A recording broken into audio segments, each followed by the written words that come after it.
And we're live. So, welcome to Military Law Talks. So, today I just wanted to go over and give maybe a 10-minute video, just a short video of the main points of the DOGE, the federal unions versus DOGE, or really OPM, the Office of Personnel Management lawsuit that is currently pending. There's a hearing tomorrow, February 10th.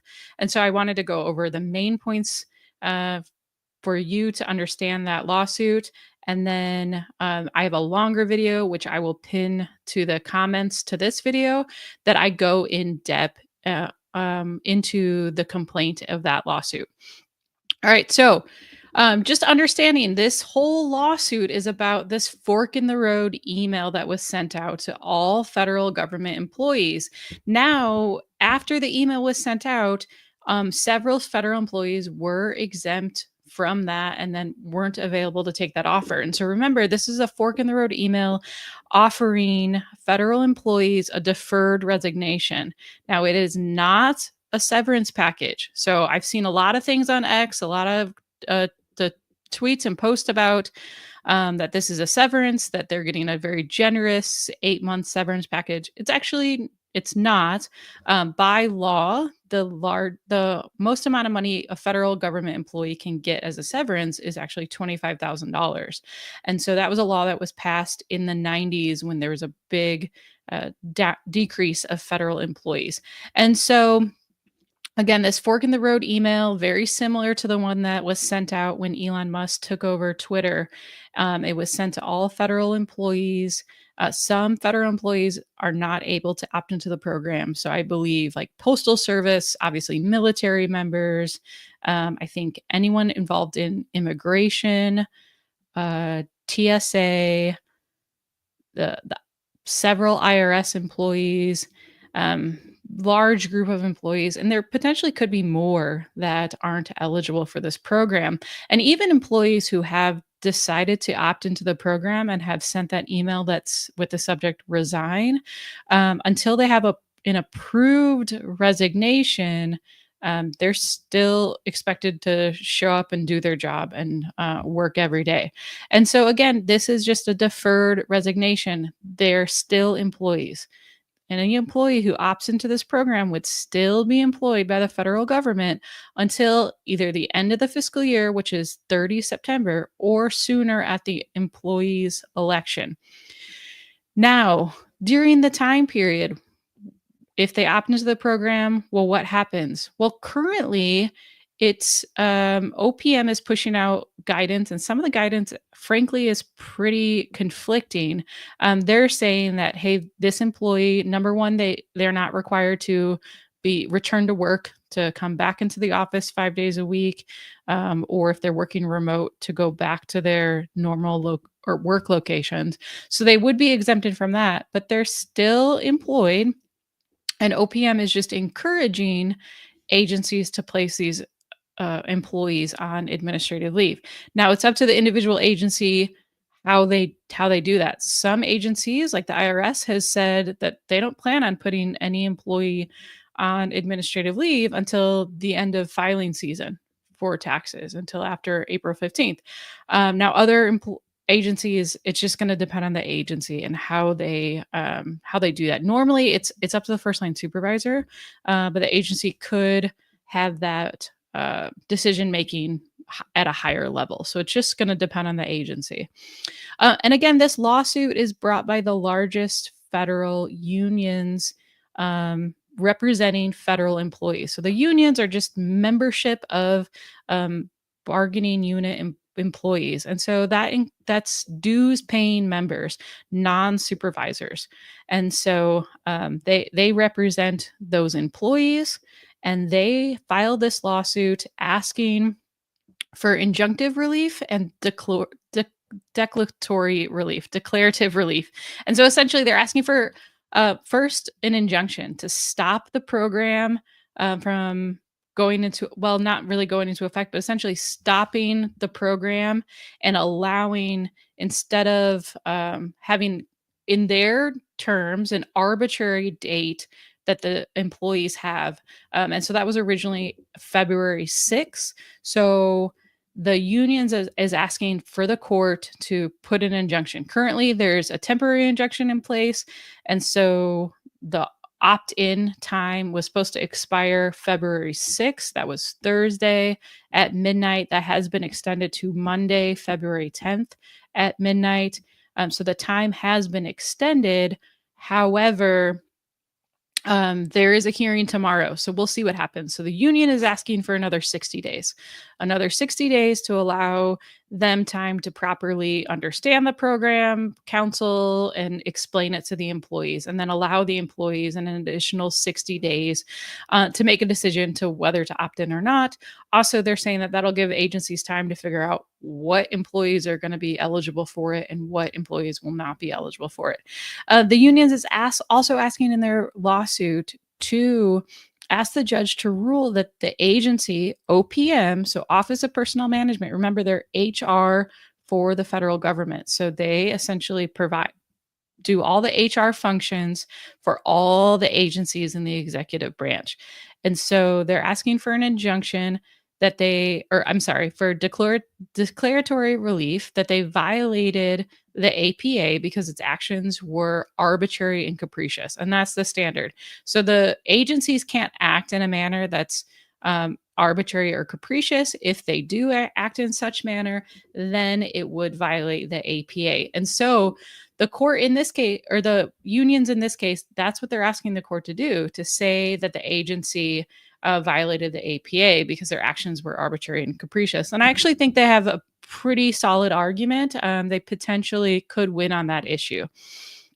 And then they've filed this case in Massachusetts District Court.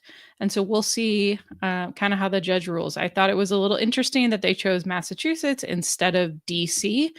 So DC courts are already trying to stop the Trump administration. So I thought it would be a little bit more friendly of a forum, but who knows? Maybe the judge in Massachusetts, maybe they chose wisely. So remember, the unions are the plaintiff in this lawsuit, so they get to choose what court they file in. And the reason that they filed in Massachusetts is because they have a local union that joined that lawsuit. And so they filed that lawsuit in Massachusetts. And there is some conflicting guidance being put out by DOGE or who's ever running OPM right now. There are some rumors going around X that OPM has kind of been taken over by the DOGE team. They've locked out senior people. The DOGE team is sleeping in the office and not letting the senior people go in. So the guidance is coming out conflicted. They do say that they do have an attorney advising them. Now, some of the FAQs that have been pushed out by OPM do look like they were written by an attorney, but in my humble opinion, maybe not an attorney who has a lot of government experience, because some of the interpretations that they've made, I kind of disagree with. So, but that's my personal opinion. Who knows?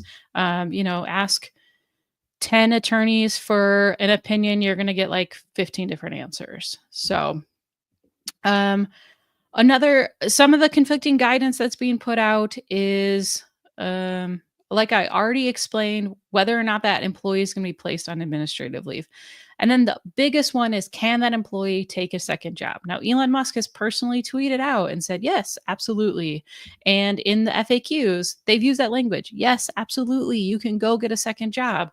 But I'm going to tell you, there are some serious legal constraints on whether or not a federal employee can have a second job while they're still employed by the federal government. Remember, they're still employed. This is a deferred resignation. They are still government employees. So one is that they can't be working a job that's going to conflict with their federal job. Now, they're just on administrative leave. That can always be revoked. They could always be required to come do their federal job. So if they're working another job during the duty hours that they're supposed to be working their federal job, that's going to conflict. So that's a problem. But now that is a regulatory requirement, and that those regulations could be waived by the president. Now, it hasn't happened yet, but potentially it could. I mean, Trump's been signing a whole lot of executive orders almost every single day. Several have been coming out, and I will be breaking down those executive orders on this channel. So stay tuned. Those videos are forthcoming. And so the biggest one that cannot be waived is 18 USC 205. Now, what does that mean? So that's a criminal statute that says that you cannot represent to the government while you are working for the government. So what does that mean? So biggest obvious one is as a lawyer. So if you are a lawyer that works for the federal government, you can't go represent a client to on the opposite side of the federal government. But that also extends to like people seeking VA benefits, Social Security benefits. You can't represent those individuals to the government, represent back to the government. And so, but the Office of General Government Ethics, OGE, has interpreted this 18 USC very, very broadly to mean that represent back also includes if you work for a government contractor and you work on a contract, then that and you do kind of any work, even just making a report, that would be representing to the government. And so that would violate 18 USC 205. Also, even just if you show up at the government workplace, if you work for a contractor that's on a military installation or that's in a federal building and you're working for the contractor but you're in that federal workplace, that's a violation of 18 USC 205 and that's a criminal violation. And so it's very, very difficult for a federal government employee to also work for a contractor at the same time because of 18 USC 205. And so, really, all you can do is really kind of behind the scenes work. And so, you're pretty limited. So, that's a huge limitation on employees if they're opting into this program. And so I just want to caveat all of this. None of this is legal advice. I am purely providing this information for educational purposes, for entertainment purposes. We're going to follow this fork in the road, lawsuit. We're going to follow the lawsuit, the other pending lawsuits that the federal government is facing based on these executive orders, based on the work of DOGE.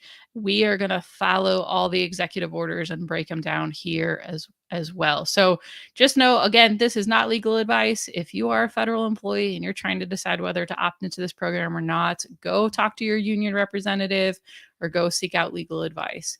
And we'll see you in the next video. If you got any value out of this video, please like this video, share it, and comment below if you have any questions or if you have any interest on what kind of content you want to see next.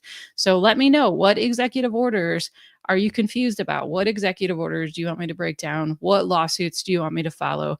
We're definitely going to be following this fork in the road lawsuit. And so tomorrow there's a hearing and I will stream again tomorrow evening and we'll break down and explain what happened in that hearing. And so we'll see you then. Have a great night. Bye.